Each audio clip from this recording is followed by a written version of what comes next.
Welcome to the podcast that has earned recognition in 2019 and 2020 as having been named one of the best podcasts in marketing research. This is Research Business Daily Report. We are the industry's only daily research video blog.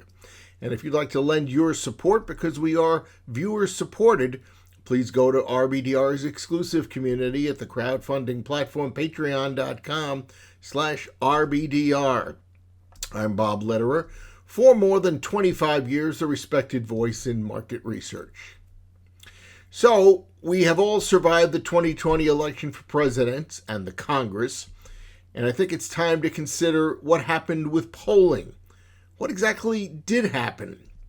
Everyone expected, even Republican congresspeople in Washington expected something to take place that wasn't going to be good for them.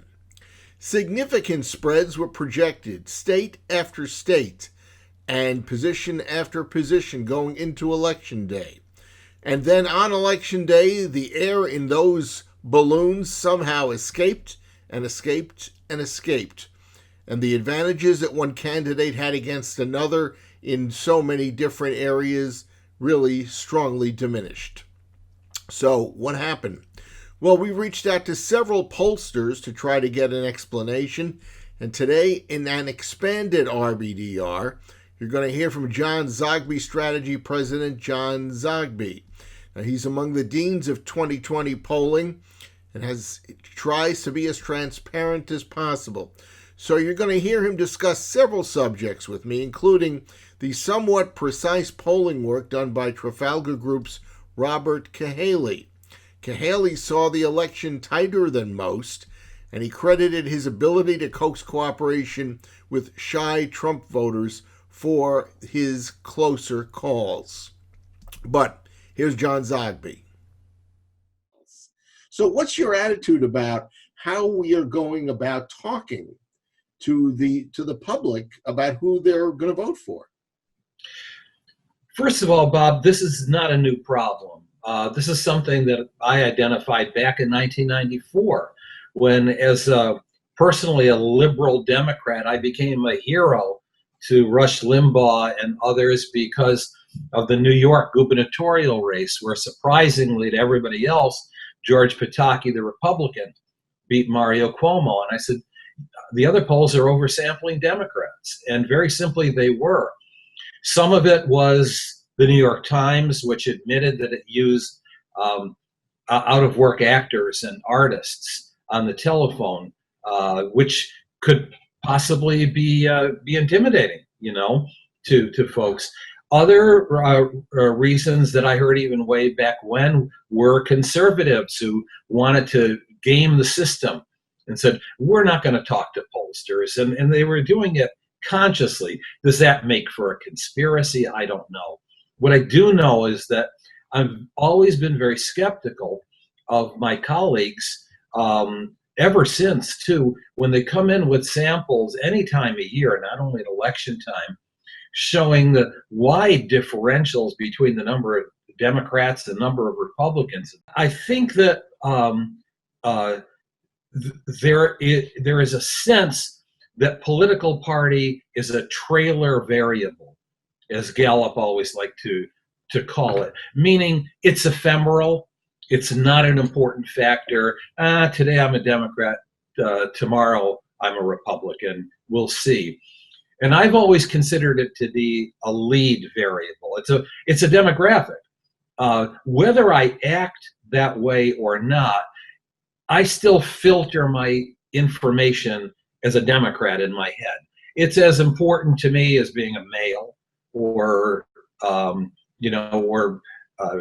being a Catholic or whatever. 95% of Republicans supported Trump, 94% of Democrats supported Biden. You can't afford to be off on your party registration or ID in your surveys.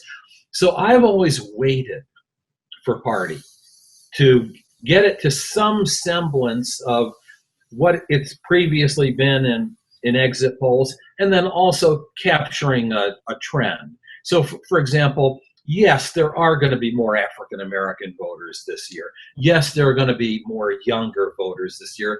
Let's adjust our sampling. So I was using a 38% Democrat, 34% Republican differential in my polling, which incidentally is exactly what came up in the exit polls. One further point, though. In my raw data collection, I've never, ever come up with a wide differential between Democrats and Republicans. Maybe that's because we're in upstate New York. Maybe it's because maybe folks are less reluctant to lie or not reluctant to to give the truth because they're responding to an email and a secure website, and they're not talking to anyone where it's like a confession. I'd rather email my sins than tell you face to face. First of all, these are online polls. Length doesn't matter in questions, nor should taking a position matter because we offer as an equal option, I'm not sure, or I don't have enough information to make a judgment. Besides that, we ask party identification, which is a very simple question. You ask that right up front. And if someone is reluctant to give us their party identification, they're screened out of the survey. So I think that's another factor as well. I mean, if you refuse to tell which party you identify with or registered as, then you're not seriously taking a survey. Just as if you say I'm not registered to vote, or I'm not going to vote in this election. So I think that's a factor. A further problem I have with Cahaly, and I do think he's on to some things, is that I don't like the fact, I don't mind the R after his name, just like I don't mind a D after somebody's name. But I do mind that he advocates that basically Trump's going to win, Trump's going to win, I know Trump's going to win. Makes you sort of wonder who's paying for the polls. Now, I don't want to, I'm not casting aspersions, but I'm just saying do your poll and advocate for the accuracy of the poll, but don't advocate for a candidate. I'm totally admitting that I had a 6-point differential. Interestingly, as my son points out, we had a 2-point differential a month ago, and we were fully expecting that we were going to come in at 2 or 3 points again, and we didn't.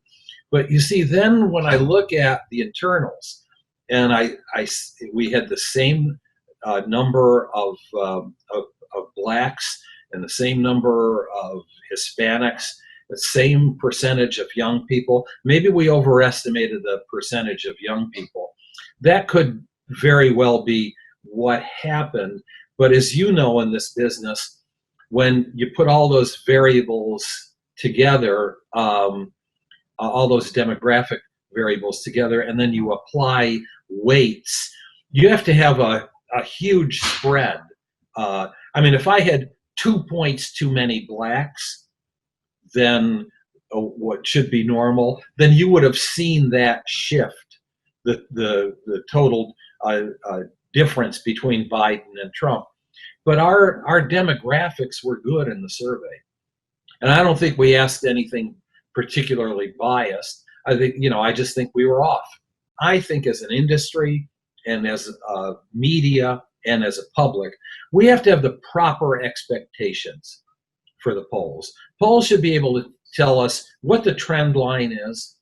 They ought to be able to tell us, is this a close race or isn't it a close race?